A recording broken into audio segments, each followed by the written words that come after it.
मुख्यमंत्री नीतीश कुमार की इस वक्त की जो सबसे बड़ी नीति है वो शराबबंदी कानून को सफल बनाने की है। समीक्षा बैठक की जा रही है। हर संभव जो प्रयास है वो किया जा रहा है कि किस तरीके से जो शराबबंदी कानून है उसे सफल बनाया जाए। लेकिन हर एक मशक्कत के बाद सरकार की बार बार फजीहत हो रही है। पूरा जो पुलिस प्रशासन है उसे शराब खोजने में लगा दिया गया है। उसके बावजूद जब शराब पीने से लोगों की जान जा रही है तो कटघरे में नीतीश सरकार का खड़ा होना लाजमी है। होली से ठीक पहले आप कह सकते हैं कि एक बार फिर बिहार में जहरीली शराब का ब्लास्ट हो गया है।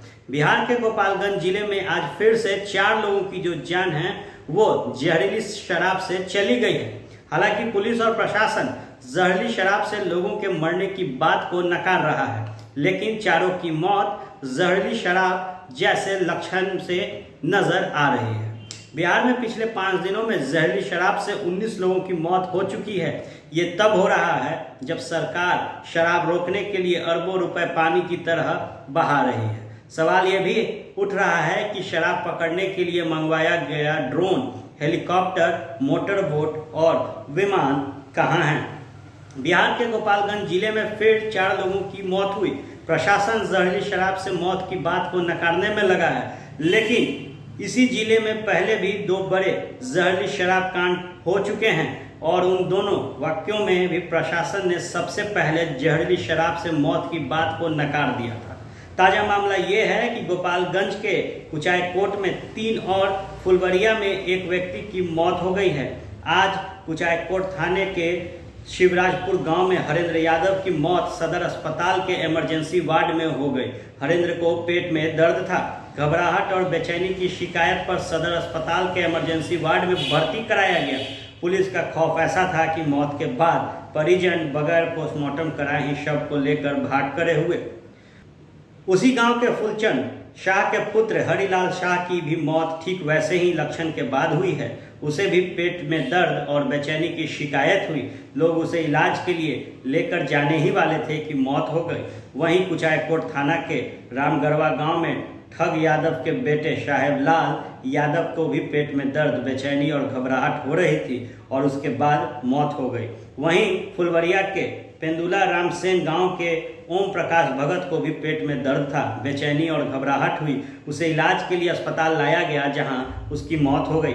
बिहार में पिछले 5 दिनों में जहरीली शराब से लग 19 लोगों की जो जान है वो चली गई। गोपालगंज में कल ही जहरीली शराब से 5 लोग की मौत की खबर आई थी। जहरीली शराब पीने वाले एक व्यक्ति की आंखों की रोशनी चली गई। आज फिर से 4 लोगों की मौत की बात सामने आ रही है। वहीं बिहार के भागलपुर जिले में जहां जहरीली शराब पीने से 5 की मौत हो गई, शराब पीने वाले 2 लोग की हालत गंभीर है। स्थानीय लोगों के मुताबिक एक शादी समारोह में लोगों ने शराब पी थी, जिसके बाद उनकी तबीयत बिगड़ गई। फिर एक एक कर 5 लोगों की जान चली गई। वहीं सिवान में दौरंदा थाना क्षेत्र के डेवर गांव में 4 दिन पहले 3 मजदूर कमलेश मांझी, नूर मियां और अवध किशोर मांझी की मौत हो गई।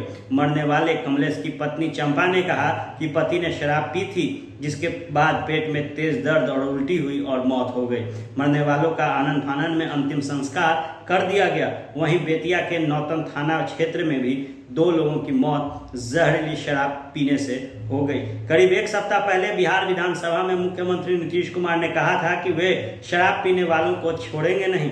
ड्रोन तो उड़वा ही रहे हैं, अब विमान भी उड़वाएंगे। राज्य सरकार ने मोटर बोट खरीदा ताकि शराब पकड़ा जा सके। हेलीकॉप्टर उड़ाए जा रहे हैं। शराब पकड़ने के लिए कुत्तों को खास तौर पर ट्रेनिंग देकर उतारा गया है। पूरे बिहार की पुलिस शराब पकड़ने में लगी है। इसके बावजूद जहरीली शराब से लोगों की मौत हो रही है।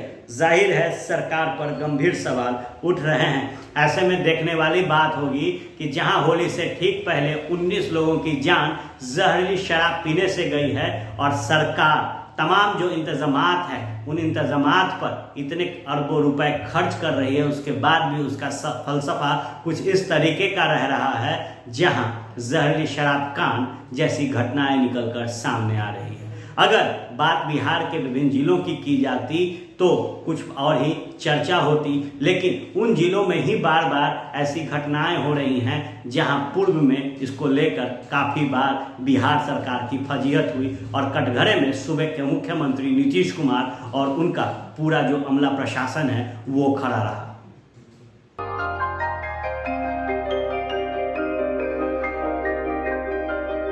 इस कोविड पेंडेमिक में सब ये शहर छोड़कर अपने शहर अपने घर चले गए। हम लोगों का अपना शहर तो है, लेकिन वहाँ अपना घर नहीं। अगर सिचुएशन और ख़राब होता चला गया तो हम जाएंगे कहाँ?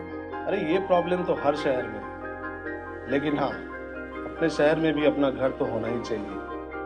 होना चाहिए तो कहाँ है अपना घर? ये है ना, ई होम्स पैनोरामा पूर्णिया में, अपने शहर में अपना घर। पूर्णिया में पैनोरामा ग्रुप लेकर आए हैं ई होम्स पैनोरामा। बड़ा घर, आलीशान जिंदगी और अत्याधुनिक सुविधाओं के संग। E homes panorama, luxurious lifestyle redefined.